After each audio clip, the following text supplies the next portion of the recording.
하나님 말씀 이사야 35장 10절. 주님께 속량받은 사람들이 예루살렘으로 돌아올 것이다. 그들이 기뻐 노래하며 시온에 이를 것이다. 기쁨이 그들에게 영원히 머물고 즐거움과 기쁨이 넘칠 것이니 슬픔과 탄식이 사라질 것이다. 아멘. 크리스찬들에게는요, 성경이 있습니다. 성경. 가죽으로 만든 커버에 성경 단면은요, 금색으로 되어 있기도 합니다.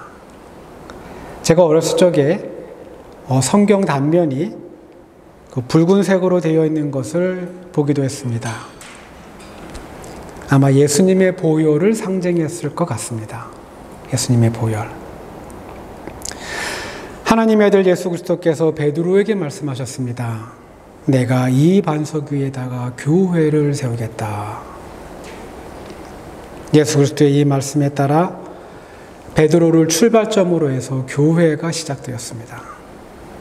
그리고 하나로 시작했던 교회가요, 역사 속에서 서방교회와 동방교회로 분열됩니다.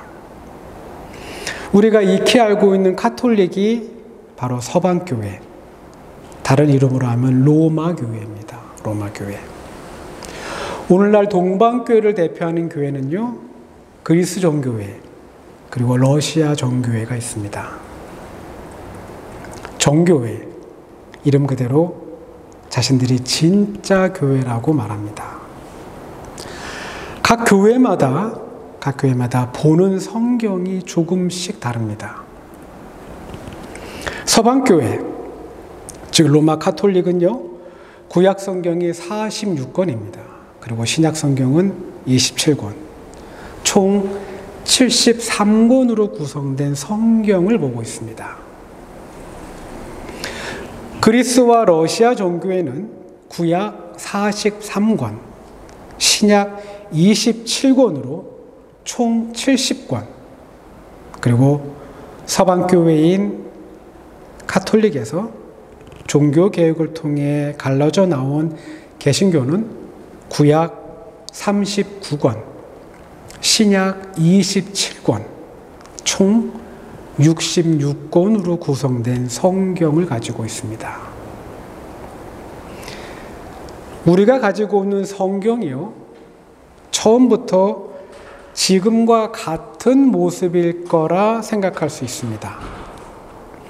카톨릭이 사용하는 73권, 정교회가 사용하는 70권, 그리고 개신교회가 사용하는 66권이 주제별로, 그리고 저자별로 잘 편집되어 있고 각 챕터별 순서가 지금처럼 잘 정렬되어 있는 그런 모습일 거라 생각할 수 있습니다.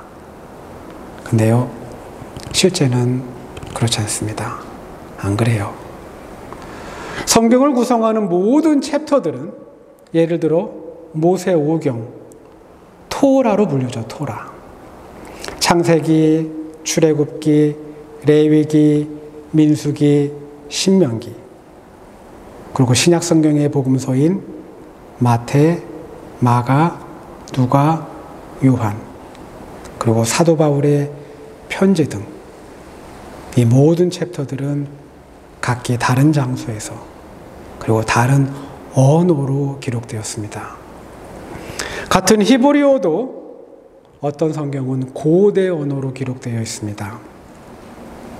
그리고 각 성경의 챕터들이 일관성 있게 편집이 되어서 한 권으로 보관되지 않았습니다.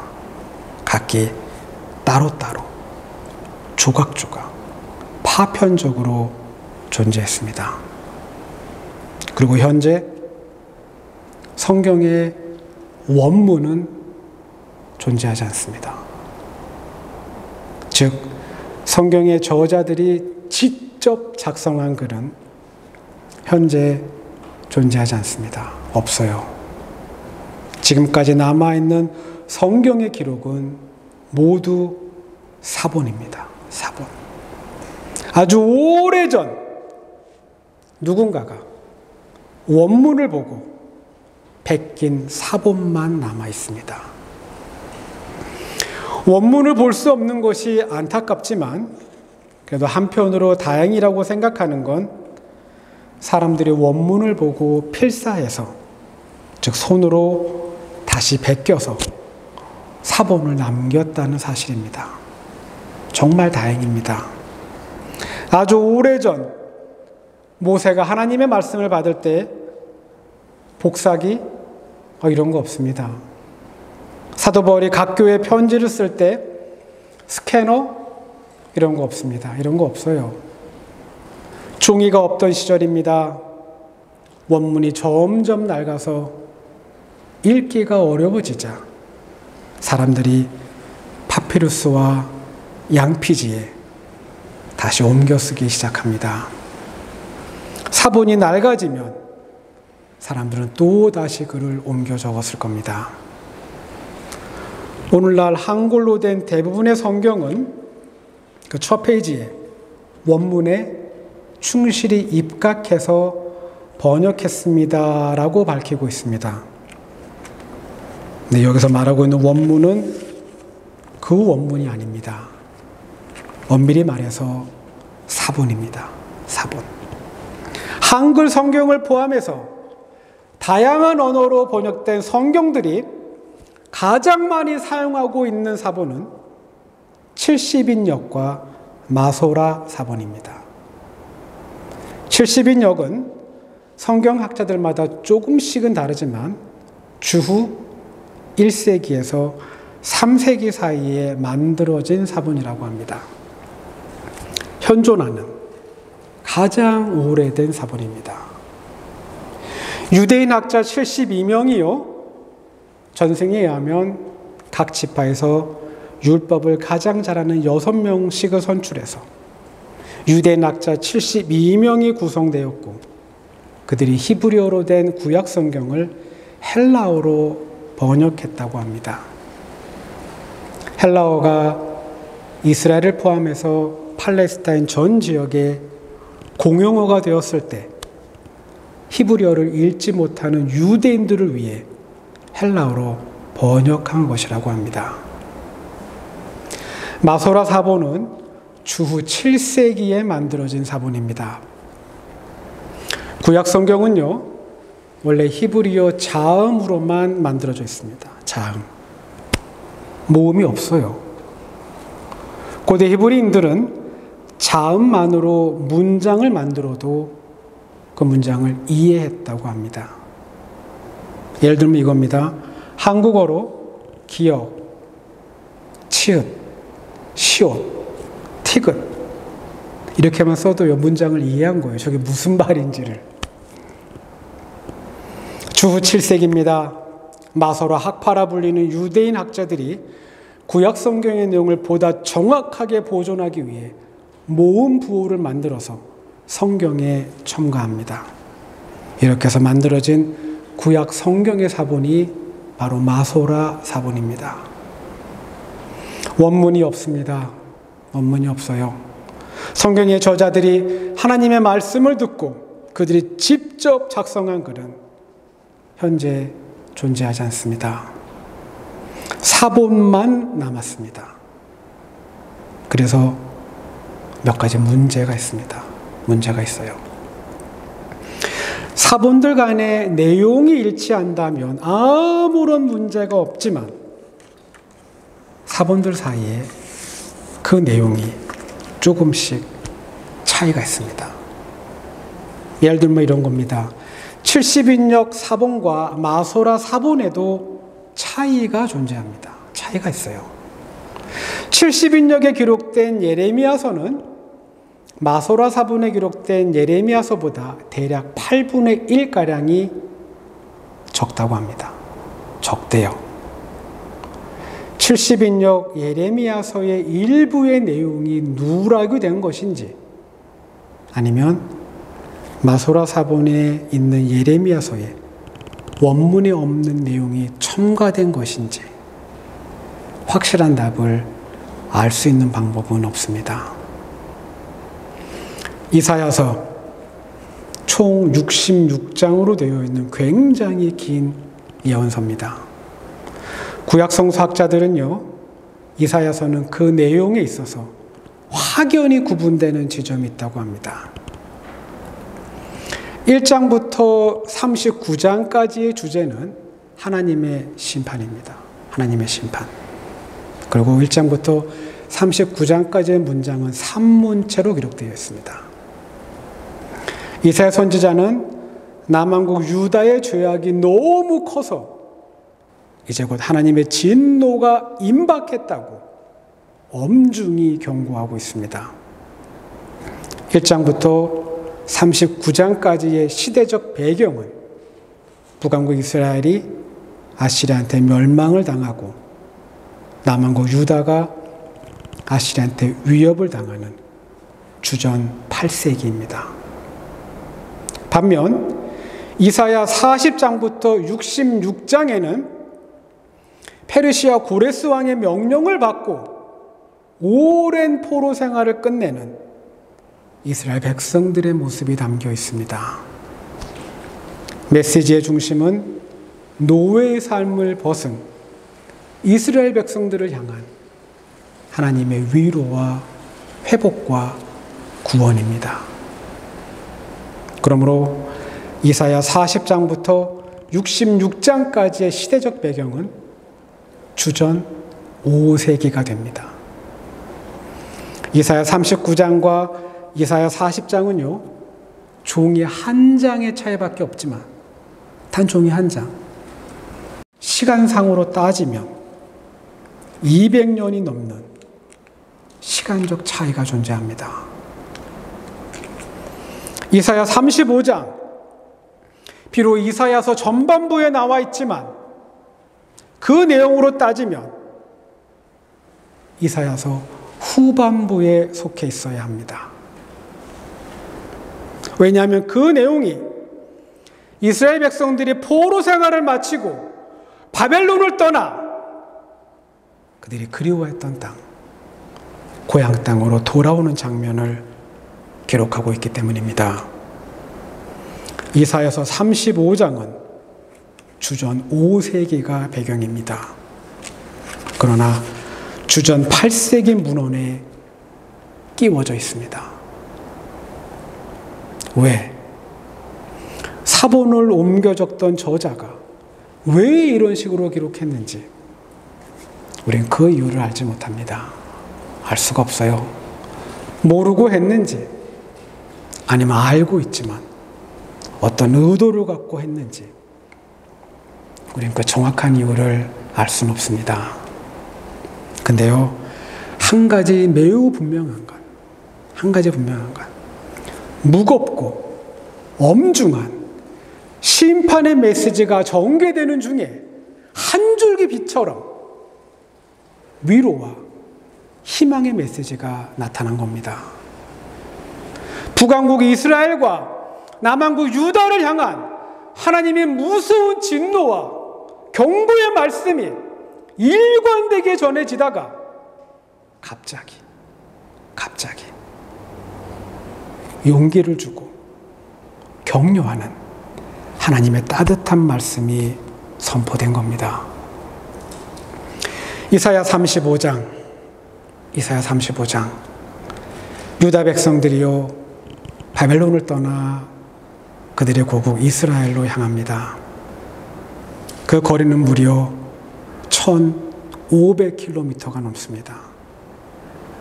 서울과 부산을 4번 왕복해야 하는 거리입니다. 에스라 7장 9절을 보면 바벨론을 떠나 예루살렘에 도착하는데 그들이 대략 4개월이 걸렸다고 기록하고 있습니다. 4개월. 굉장히 먼 거리입니다. 먼 거리예요. 그러나 유다 백성들 예루살렘으로 향합니다. 메소포타미아 평원을 떠나 시리아와 이라크 땅에 도착했을 때 유다 백성들 서아시아에서 가장 긴 강 유프라테스 강을 건너야 합니다. 이제 그 강을 건넜다면 예루살렘까지 사막 구간을 통과해야 합니다. 사막. 낮에는 더웠을 겁니다. 그리고 밤에는 기온이 떨어져 굉장히 추웠을 겁니다. 이사야서 35장 1절입니다. 선지자가 말합니다. 광야와 메마른 땅이 기뻐하며 사막이 백합화처럼 피어 즐거워할 것이다. 땅이 기뻐할 수는 없습니다. 땅이 어떻게 기뻐합니까? 사막이 꽃처럼 피어나서 즐거워할 수도 없습니다. 이건 현실적으로 불가능합니다. 근데요, 이사야 선지자는 광야와 메마른 땅이 기뻐하고 사막이 꽃처럼 피어나서 즐거워한다고 예언합니다. 이사야 35장 5절에서 7절입니다. 선지자의 예언은 계속됩니다. 그때에 눈먼 사람의 눈이 밝아지고 귀목은 사람의 귀가 열릴 것이다. 그때에 다리를 절던 사람이 사슴처럼 뛰고 말을 못하던 혀가 노래를 부를 것이다. 광야에서 물이 솟겠고 사막에 시냇물이 흐를 것이다. 뜨겁게 타오르던 땅은 연못이 되고 메마른 땅은 물이 쏟아져 나오는 샘이 될 것이다. 눈먼 사람의 눈이 밝아지는 일, 귀목은 사람의 귀가 열리는 일, 다리를 절던 사람이 사슴처럼 뛰는 일, 말을 못하던 사람이 노래를 부르는 일, 일어날 수 없는 일입니다. 일어날 수 없는 일이에요. 사막에 갑자기 물이 솟아 연못을 이룹니다. 마른 땅에 물줄기가 터져 샘이 솟습니다. 이거 역시 불가능한 일입니다. 근데요, 이사야 선지자는 이런 일이 일어날 것이라고 예언하고 있습니다. 이사야 선지자도 다윗의 언어처럼 희망의 언어, 믿음의 언어로 말하고 있습니다. 이사야 선지자는요, 아픈 사람들이 회복될 거라고 예언합니다. 그리고 사막과 메마른 땅과는 전혀 어울리지 않는 단어로 사막과 메마른 땅을 표현하고 있습니다. 어떻게 이런 예언이, 어떻게 이런 표현이 가능할까? 어떻게? 이런 표현이 가능할 수 있는 매우 분명한 한 가지 이유가 있습니다. 아픈 사람들이요, 이렇게 회복이 되고 광야와 메마른 땅에 샘이 솟는 물줄기가 만들어지는 이렇게 변할 수 있는 분명한 한 가지의 이유가 있습니다. 그건 주님과 동행할 때, 주님과 함께할 때 일어날 수 있는 일입니다. 이사야 선지자는 아팠던 사람들이 다시 건강하게 회복되는 모습을 보고 있습니다. 물이 터지고요, 꽃이 피어나는 사막의 모습도 보고 있습니다. 어떻게 이게 가능할까? 이게 가능할 수 있는 건 주님과 동행할 때, 주님과 함께할 때 가능합니다. 이사야는요, 지금 주님과 동행하는 사람들, 그리고 주님이 서 계신 그 사막을 보고 있습니다. 이사야 35장 마지막 절입니다. 주님께 속량받은 사람들이 예루살렘으로 돌아올 것이다. 그들이 기뻐 노래하며 시온에 이를 것이다. 기쁨이 그들에게 영원히 머물고 즐거움과 기쁨이 넘칠 것이니 슬픔과 탄식이 사라질 것이다. 우리의 아픈 삶도, 여러분과 저의 고단하고 아픈 삶도, 우리의 사막과 같은 삶도, 우리의 메마른 삶도 주님과 함께할 때, 주님과 동행할 때 기쁨의 노래가 터지고요. 감사가 흘러넘치는 복된 삶으로 변할 겁니다. 주님과 동행할 때 우리의 슬픔과 탄식은 분명 사라질 겁니다. 기도합니다.